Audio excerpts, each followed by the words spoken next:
Hello दोस्तों, हम आपके लिए लेकर आए हैं पाकिस्तानी मीडिया का एक और वीडियो। दोस्तों, अफ़गानिस्तान की तरफ से पाकिस्तान को लगातार झटके दिए जा रहे हैं। पहला झटका तालिबान की तरफ से लगा जब तालिबान ने भारत की तरफ नरम रुख अपनाते हुए भारत को अफ़गानिस्तान के अंदर चल रहे अपने सभी प्रोजेक्ट्स को पूरा करने को कहा। अब अफ़गानिस्तान की तरफ से ये कहा गया है कि अफ़गानिस्तान के अंदर जितने भी मसले मसाइल, जितनी भी मुश्किलें पैदा हुई हैं, उसके लिए पाकिस्तान ज़िम्मेदार है। दोस्तों, पूरा पाकिस्तानी मीडिया इस वक्त तालिबान की खुशामद करने में लगा है और ये डिमांड कर रहा है कि तालिबान अफ़गानिस्तान के अंदर जितने भी बलूचिस्तान के फ्रीडम फाइटर्स बैठे हैं या फिर पाकिस्तानी तालिबान टीटीपी के लड़ाके हैं, उन सब को पाकिस्तान पर हमले करने से रोकें। दोस्तों, उधर अमेरिका के कुछ सेनेटर्स ने भी ये डिमांड की है कि पाकिस्तान ने अफ़गानिस्तान में अमेरिका को डबल क्रॉस किया है, अमेरिका के साथ डबल गेम खेली है, इसलिए पाकिस्तान पर सैंक्शंस लगाई जाएं, जिससे पाकिस्तान बहुत घबराया हुआ है। दोस्तों, इन्हीं कुछ मुद्दों पर हो रही चर्चा का ये वीडियो आखिर तक देखें। अच्छा लगे तो शेयर करें और प्लीज़ हमारे चैनल को सब्सक्राइब करना ना भूलें। हम फिर हाजिर होंगे एक और वीडियो के साथ। तब तक खुश रहें, खुश रखें। जय हिंद, जय भारत। पाकिस्तान को डिस्टेबलाइज करने की ज़रूर कोशिश करेंगे, क्योंकि हमारे अंदर उन्होंने जो लूप होल्स हैं वो ढूंढे हुए हैं कि कहाँ कहाँ हमारे वीक पॉइंट्स हैं, सॉफ्ट बैलीज कहाँ पर हैं।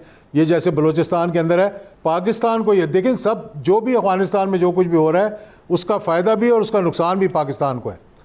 पहले भी ये होता रहा है, अब भी ये हो रहा है। पाकिस्तान को बड़ा सोच समझकर फैसला करना होगा, पाकिस्तान को सबको कन्विंस करना होगा। सर, आप मुझे ये बताएं कि पाकिस्तान की जो डिमांड्स आएंगी ना, तो पहली डिमांड यही हो सकती है कि टीटीपी, बीएलए, बीएलएफ, जिनके खिलाफ गनी ने कुछ नहीं किया, हमने कहा कि हम आपको इंटेलिजेंस देते हैं, बट दे डिड नथिंग। तो गनी ने नहीं किया, तो अगर ये नया रिजीम है तो इनको तो करना होगा, और पाकिस्तान के साथ वफादारी और ताल्लुक़ शो करने का उससे बेहतर कोई और वजह हो नहीं सकती। हमने 70 से 80 हज़ार लाशें उठाई हैं सर इन कादों पे। तो आपको क्या लगता है कि तालिबान इस मामले में हमारे साथ कितना कोऑपरेट करेंगे? लिहाजा ये सब चाहेंगे कि जो तालिबान है उनके हाथ मजबूत किए जाएं इस चीज के लिए कि वो अपनी सरजमीन से किसी टेररिस्ट को वहां से एक्टिव। सबसे इंपॉर्टेंट और सबसे पहली चीज जिसे हम कहते हैं कि रिकॉग्निशन के लिए इंपॉर्टेंट है, वो है कंसेंसस का होना। लेट्स से कि इसमें भारत अपने 2 मोरों को 4 मोरों को पैसे खिला के और उनको तैयार करके कह देता है कि कंसेंसस नहीं करना, और वो किसी चीज पे अकड़ जाते हैं। क्योंकि अभी तो तालिबान ने कायल करना है कि हम जो आइन बनाएंगे वो इस्लामी आइन किस नौइयत का, क्या चीजें होगी, शरीयत कैसी होगी, जो वो समझते हैं। और अगर कहीं कंसेंसस ही ना हुआ, उसी में रुकावटें आ गई, तो वही दरार पड़ जाएगी। रिकॉग्निशन का मसला भी आ सकता है।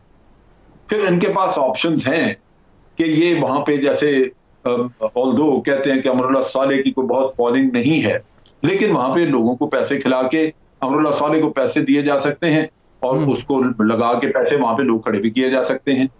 फिर ये भी एक ऑप्शन इनके पास है कि अगर मामला बिगड़ते नजर आए, क्योंकि आप ये देखिए हमारे ऊपर जब इन्होंने इल्जाम लगाया कि हम अंडर एज लोगों को इसमें अंडर एज बच्चों को हम आर्मी में या अपनी फोर्सेस में देते हैं, और उसका एक उन्होंने चैप्टर खुला रख लिया हमारे लिए कि कल को कोई हमें रगड़ना पड़े वो कर सके। अच्छा, हमने कहा जी हमें कोई मिसाल दें, हम तो ऐसा नहीं करते।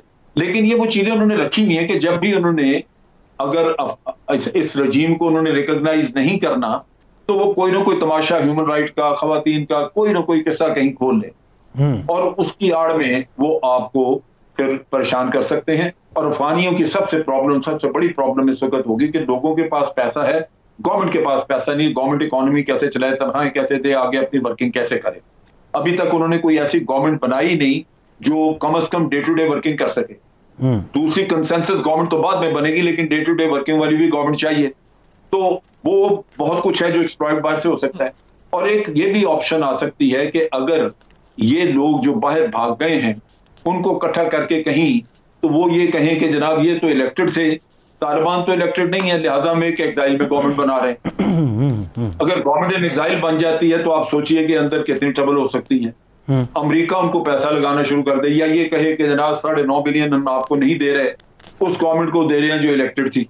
तो आप सोचिए कि अभी इतना कुछ यहाँ पे खुलने वाला सामने है।